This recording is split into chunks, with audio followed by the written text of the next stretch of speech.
He was one of the first people that I saw. We have this center in Laguna Beach, and he gave this really amazing talk, and I was really captivated by it. And then just a few weeks later, we had this huge festival in LA, and I see him again, and those same feelings come back. And I'm just thinking, wow, this spiritual life, there's something to it. So his name is Vaisesika Das, but you guys can all call him Vaish. Can you guys pronounce that? Vaish? Vaish. Yeah, that's pretty good. And I was actually trying to find a word that rhymes with Vaish, and I couldn't find anything. So it's very unique. The closest I got to Vaish was so nice. And I was thinking, yeah, Vaish is so nice, so it works out.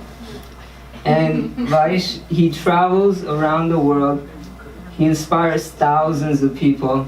He's the personal teacher to Allison and other people in this community. He has different meditation centers.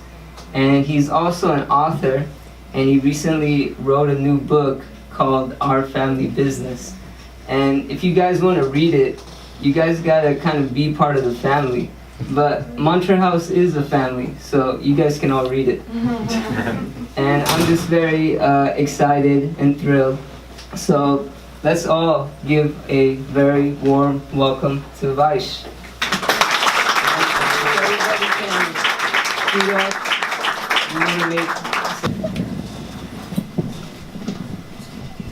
Thanks, Jay. That was very touching. And I decided a long time ago that I would do the kinds of things in life that seemed to get the best results and that were most in line with my plan in life, which is to become happy from the inside and then spread that outside. There's a lot of things that you can do in life, but there's one of the great gifts of being human that I've discovered is that you can prioritize and decide what you want to do. Actually, that's the great art of yoga.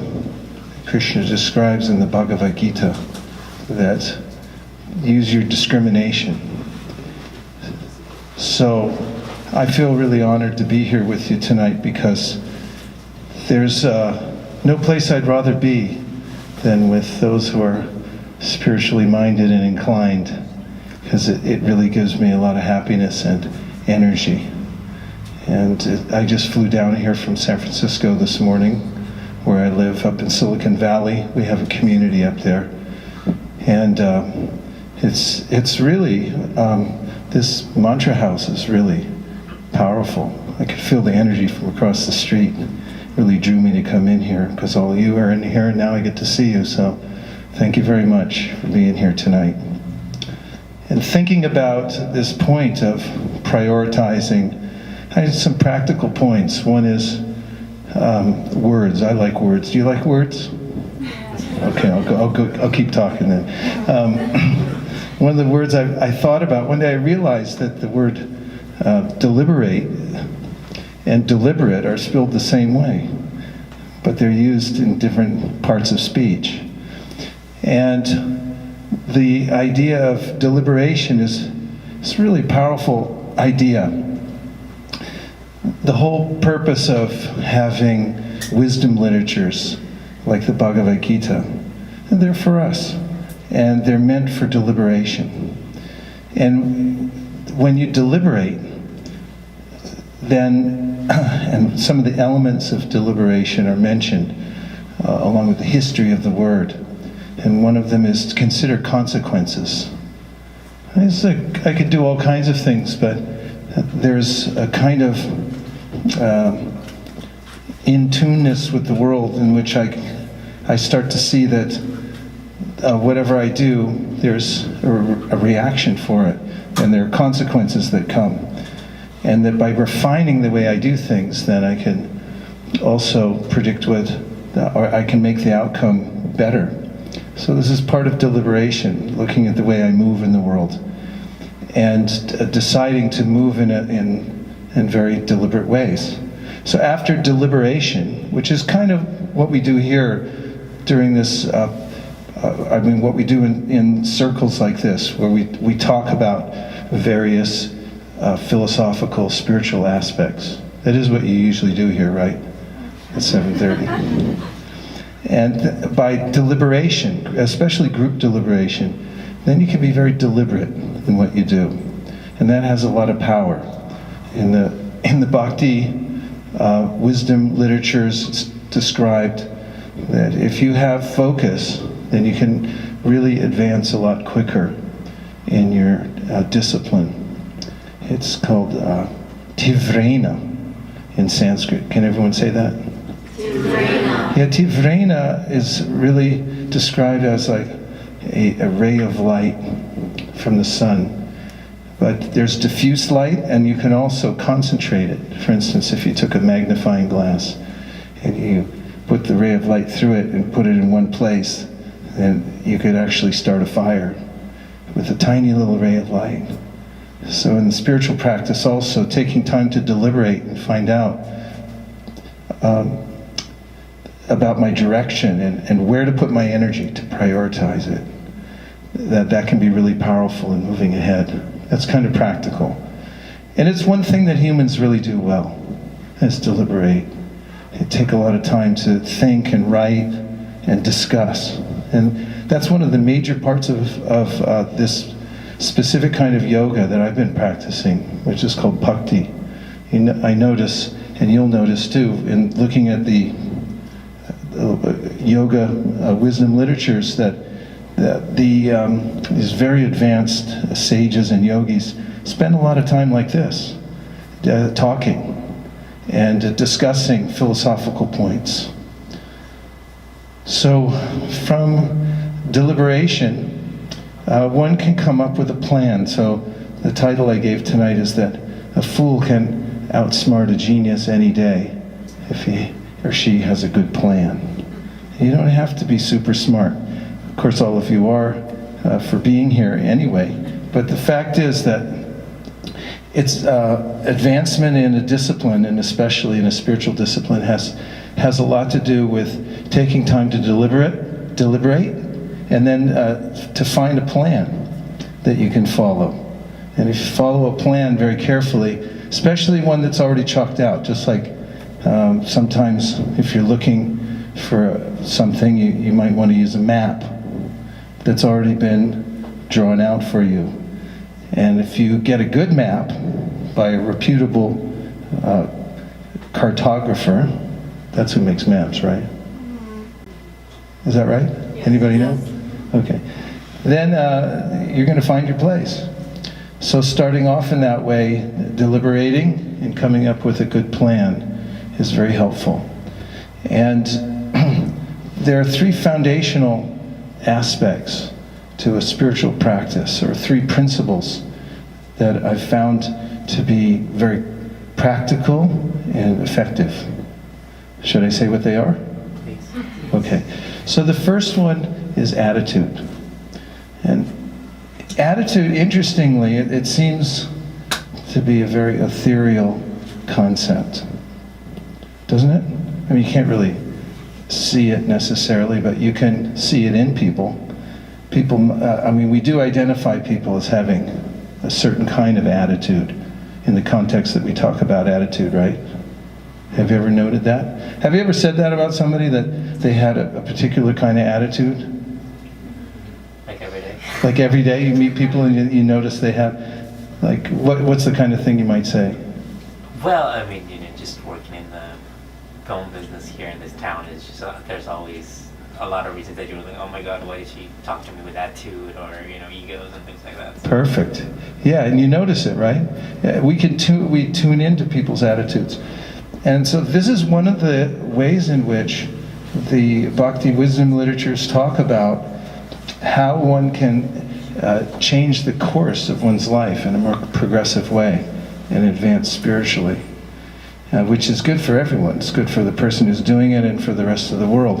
And that has to do with adjusting one's attitude. It's actually, fortunately, it's one of the things that we can change about ourselves really easily. And when we do, it changes our trajectory rather quickly. And that could require some deliberation to look and see what's my attitude towards life. It has a lot to do with what my philosophy or my worldview is, how I see the world and my part in it. And that requires some deliberation to see, where am I going? What do I want to really accomplish? Then adjusting attitude. There's a couple very specific ways in which the Bhakti literatures talk about how those practicing yoga can adjust their attitude in a very positive way. So one of the ways is epitomized by a statement I heard that I took as a mantra. I keep it with me wherever I go. And it's something I heard on a radio interview on NPR. And the context isn't really important, but the person who was being interviewed was kind of a wise person. Not a wise guy, but a wise person. And as he was being interviewed, he made sort of a cultural faux pas. He was from Oklahoma. And when he was speaking to the interviewer, he referred to himself as an Okie. It's sort of a slang way of, referring to someone. Of course, it's not really a big slip-up because, not totally politically incorrect because he's from Oklahoma, but still, the interviewer said, maybe we shouldn't use that phrase, Okie, and he said, okay, no problem. He said, I live to be corrected. And I heard that. I pulled over the car and I wrote it in my notebook. I said, that's it. That's my mantra. We can move up. Go ahead. I'm vegetarian. They just move up by 7.2 inches.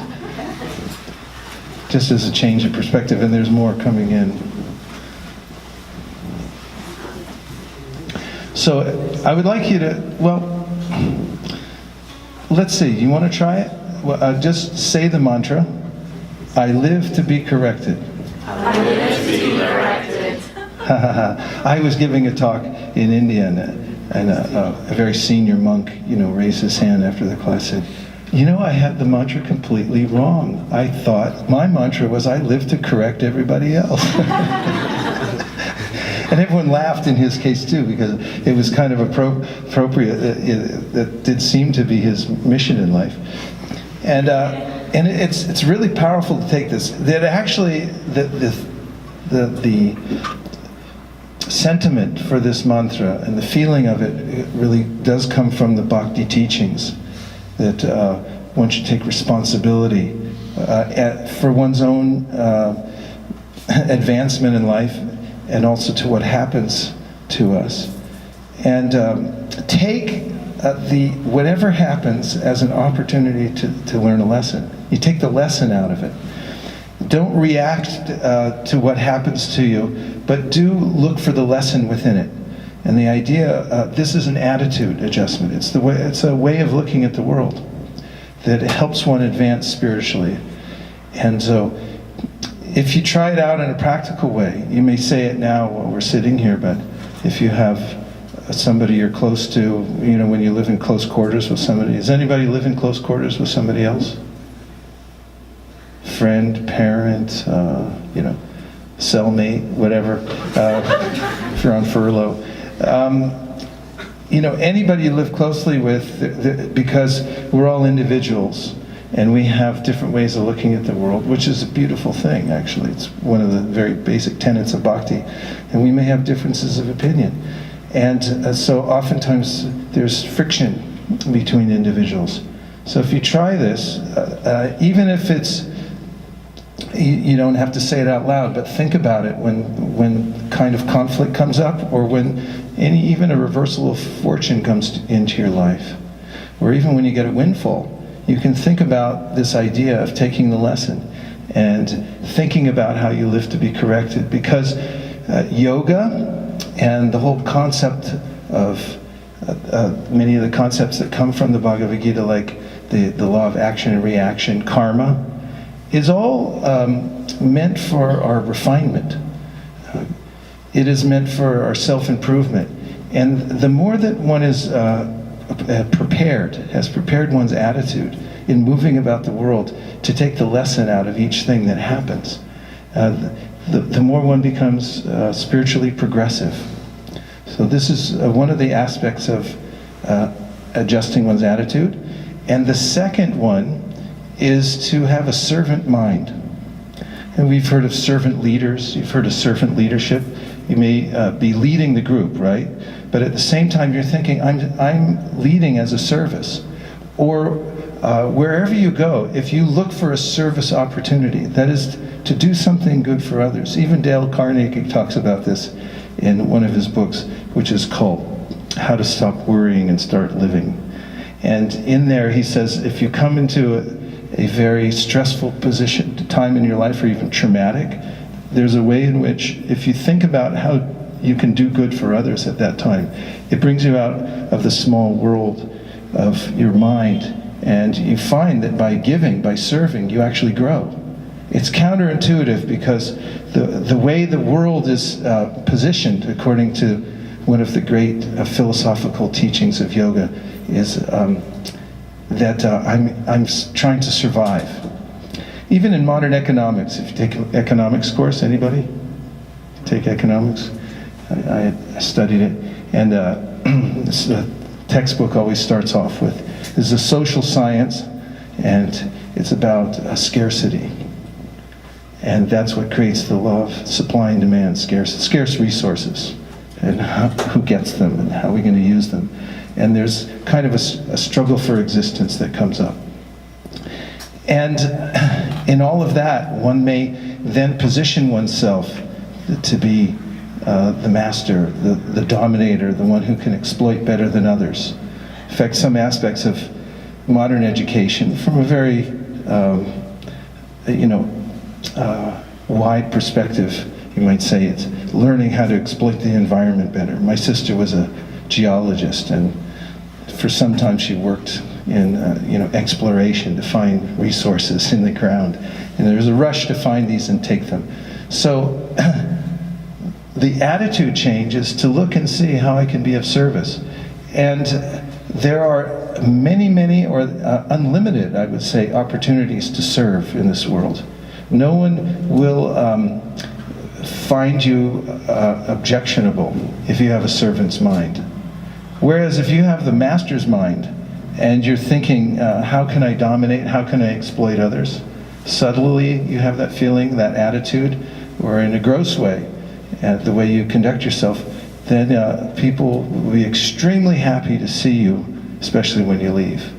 But for servants, there's unlimited opportunity, and there's a way in which those who serve actually excel in so many different ways.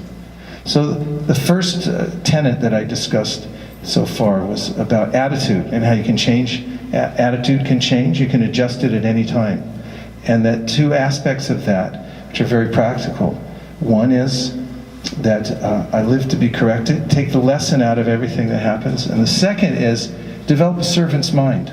Think about how to do good for others. If you fix your mind on how to do good for others, then you'll be outside the small world of your mind, and you'll find that by giving service, you grow. You become a bigger person.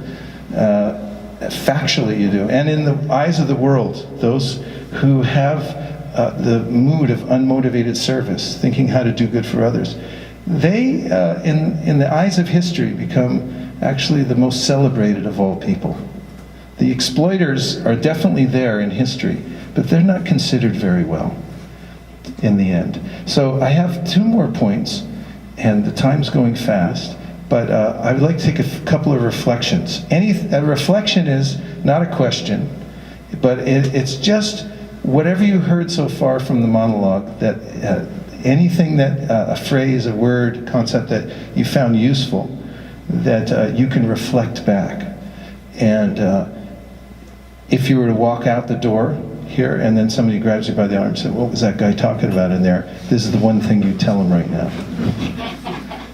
But just take a few. What'd you hear? Yes? I live to be corrected. You do, eh? Yes, and it's easier to say randomly, but when you're in an actual situation, and then think about it, and how am I taking the lessons that I live to be corrected, then you can see how far away you might be from the attitude. And if you come closer to it, you'll notice a spiritual improvement in your life. What else did you hear? You can change your attitude at any time. You can change your attitude at any time. It's one of the aspects of being human that is very exciting, is that we can change our mind. We can deliberate on things. There are lots of ideas out there. For instance, you can read a book and then take in those idea seeds and then decide, I'm going to go in a different direction. Yes, thank you. Very important. 3 more, if it'd be so kind. Unlimited opportunities to be of service. There are unlimited opportunities for being of service, and if you want to exploit, you really have to wedge yourself in. It takes a lot of work. But everyone will welcome you with open arms when you have servant's mind, and they'll appreciate it. Even small gestures of service are appreciated, and they can actually have a chain reaction. And one person will see that and pass it on to the next person. It's important. Yeah, thank you. 2 more. Yes?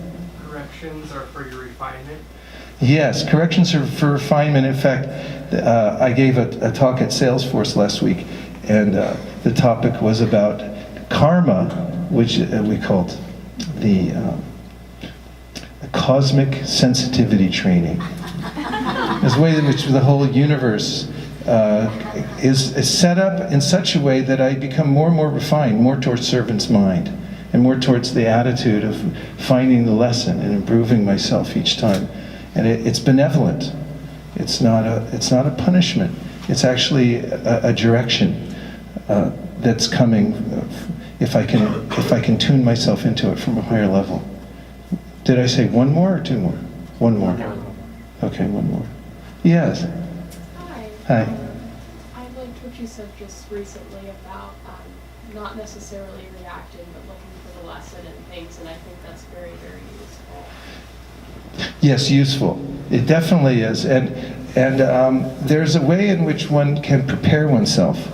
Life doesn't always put us in a situation where we're completely satisfied, but whatever situation I'm in now, I can always prepare. And as Louis Pasteur once said, great discoveries come only unto the prepared mind. And when you're in preparation mode, you really don't mind where you are right now, because you know you're going somewhere else. There's always a very optimistic and hopeful future, because you know if I'm following the right plan, if I have good guidance and I'm preparing myself at this moment, then there's a way in which the time will come in which I'll be able to utilize my newly acquired attitudes and life skills and so forth.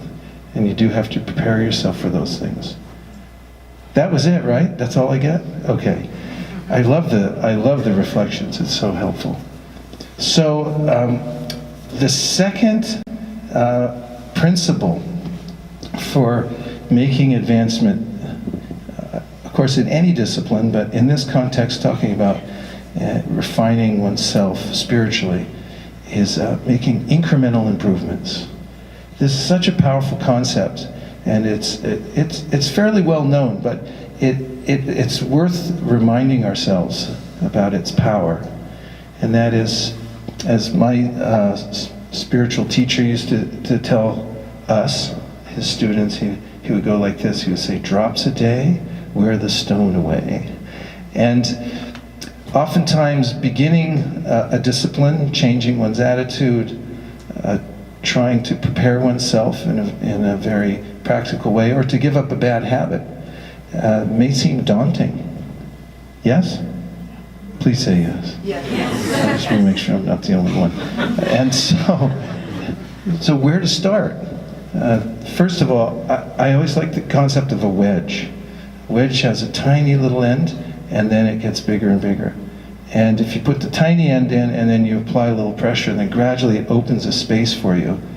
And we really do need space in life. In the Bhagavad Gita, Krishna talks about ways in which I can become overcome by my own habits.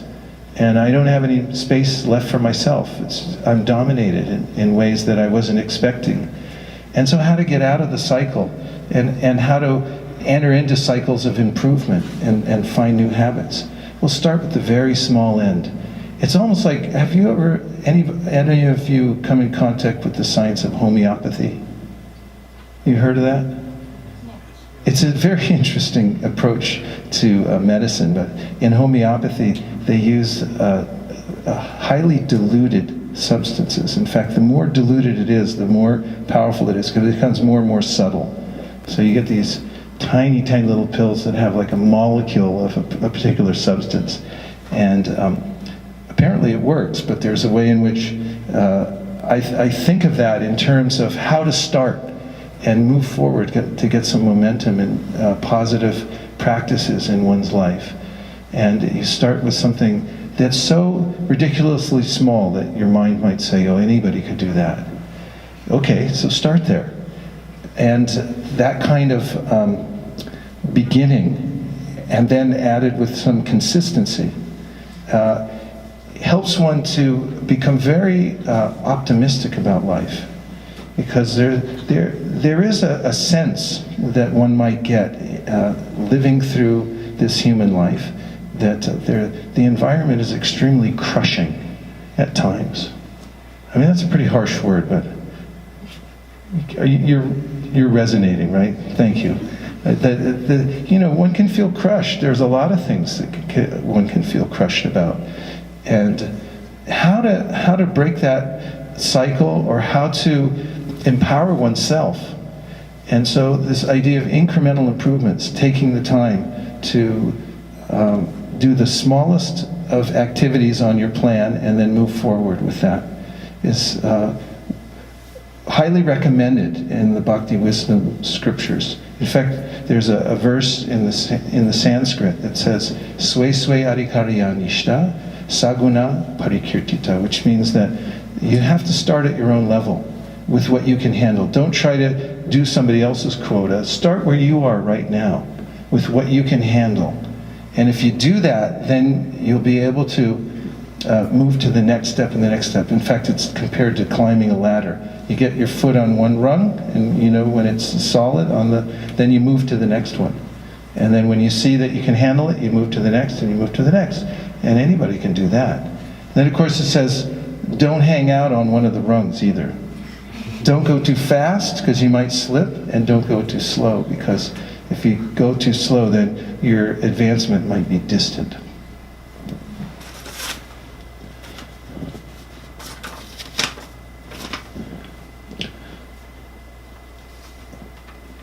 Yeah, so there's a way that in a discipline. How are we for time? It is now. It's 8:01. I'm sorry. I'm used to giving like 2-hour talks and stuff. So this is like barely an introduction. So I'll move quickly to the last point, and that is change your mantras, and you'll change your life. This is one of the principles, because we're all speaking mantras. As my friend Navina Nirda likes to say, he's a great philosopher, he says, the world moves my mantra. And it's like, please open the door. Okay, that was a mantra. And I'm hungry now. That's a mantra. So there are many mantras. And the Bhakti scriptures say that the quality of our mantras will affect the quality of our life very drastically. So if you change your mantra, you change your life. And several years ago, you might remember there was a Malaysian airline flight that went off course. And it was lost. I don't think it was ever found, was it? No. They never found it. And for some reason, when I heard about it, it really disturbed me. I mean, I was feeling for the people on the plane, like what it's like to be lost like that. And then also all the people they were connected with, and not having closure is just, it's unbearable practically. It records everything that's going on on the flight, and it also has a transponder inside. Beep, beep, beep, and you can, from satellite, you can pick up that signal and say if a flight goes off course, off the radar, it goes off somewhere. If the transponder's on, then you can still find the plane, even if it's at the bottom of the ocean. I think it only lasts for a few days, so you just have a few days to find it. But if the transponder's not working, nobody can find it. And that's what happened with the Malaysian Airlines. So as I was sitting there, doing my mantra meditation, I was thinking about how this mantra that I'm saying, it's a spiritual mantra, and it's going out into the universe. I'm praying to the original divine source, Krishna, saying, I'm here. And I was thinking, I have my black box, my transponders on. And I was thinking, like, otherwise, how's he going to find me? How's anybody going to find me? If I just blend into the environment and get folded into the normal anxieties of life and I don't say anything about it, how's anybody going to come and rescue me? And there's a sense for this mantra chanting that one it gives oneself permission, at least for a while, to say, I'm helpless, and I need something from a higher level to come down, and some grace to come to me and sort of like, help me, empower me, show me the way, that kind of thing. This is the very essence of spiritual advancement. In fact, there's a story I love in one of the Bhakti scriptures about an elephant named Gajendra. And he's the king of all elephants. Elephants are the coolest of all animals, I think. We just saw some in India. And Gajendra, one day when he went with his family down to this very heavenly lake, was bathing there, and he was spraying his family members and thinking, life is good. It was kind of like when you have a full bank account, everything's in your refrigerator, your car is just washed, and you're leaning out the window. Like they call it copping a lean. And he got like one finger on the steering. It's like, I'm kind of cool, and life's kind of cool. It's like everything's good. So Gajendra was feeling like that, and all of a sudden, bang! A crocodile grabbed onto its leg, onto Gajendra's leg. And he thought, okay, I'm an elephant, I'll shake him off. And he shook, but he couldn't get him off. And that fight went on for 100 years. And the crocodile was winning. And then the thought came into Gajendra's mind that I can't win. He's got me. And then he started calling out to the universe, and he didn't even know who he was calling out to. He had no conception of that. But he started, calling out. His mantra, the pitch of his mantra changed. Like, I really need help. Like, I'm stuck down here, and this is serious. And because of that, then there's a story about how Krishna comes down on his carrier Garuda and then saves him. And so, sitting and doing one's mantra, it can be very transformative. If you change the pitch of your mantra and you think, I really do need, I really am helpless. Everyone, if you think about it, everyone's got a crocodile on their leg somewhere. And if I don't now, it's going to come and get me. So the third concept is change your mantra, or change the pitch of your mantra. If you're already saying a mantra, then really get into it. Change the frequency of it and what's coming from your heart, and then your whole environment changes. So these three principles that anybody can apply, of course, to any discipline, really, but when they're applied very specifically in this way of tivrina, with great focus to your spiritual life. And let's just name the three. The first one was? Attitude. Yeah. Change your attitude, change your life. So you can do that. Because the world, you don't see the world the way it is, you see the world the way you are, right? And what was number two? Incremental changes. Yeah, make incremental changes and improvements. Start with the smallest little thing that you can do now according to capacity. And don't try to go outside and do things that are too hard to handle, because it'll put you in more anxiety. Do what you can do right now, right here, with the wherewithal that you have at this second, and then you'll be in the moment. You'll feel satisfied that you're making advancement, and you will. And the third, Change your mantra. change your mantra, and the world around you will change, and you'll make progress from the power of the mantra. Speaking of which, we have some time, I've understood, allotted, so we can also chant, right?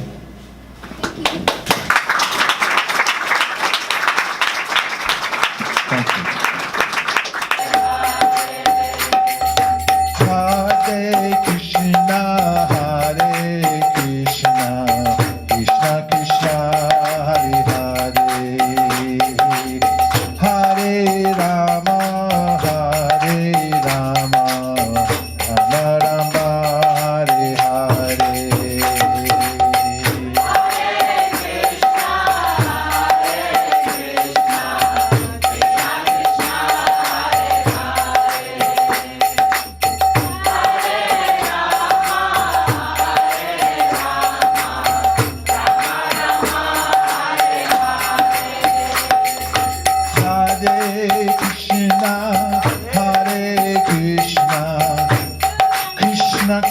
Krishna, Hare Hare, Hare Rama, Hare Rama, Rama Rama, Hare Hare.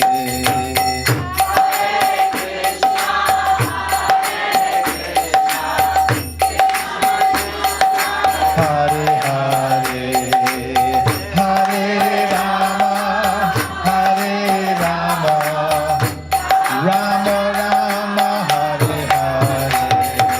Hare Krishna, Hare Krishna, Krishna Krishna, Hare Hare, Hare Rama, Hare Rama, Rama Rama, Hare Hare.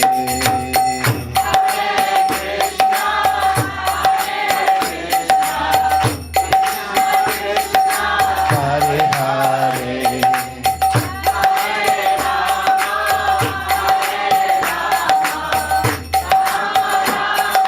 Hare Hare, Hare Krishna, Krishna Krishna, Hare Hare, Hare Rama, Rama Rama, Hare Hare. Hare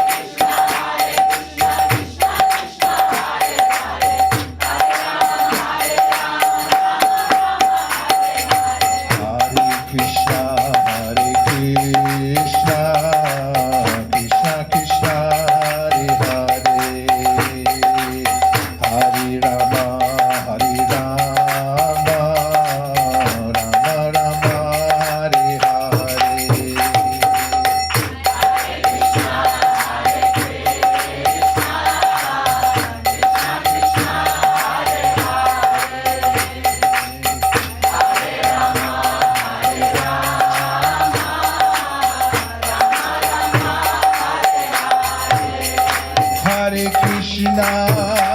Hare Krishna, Krishna Krishna, Hare Hare, Hare Rama, Rama Rama, Hare Hare.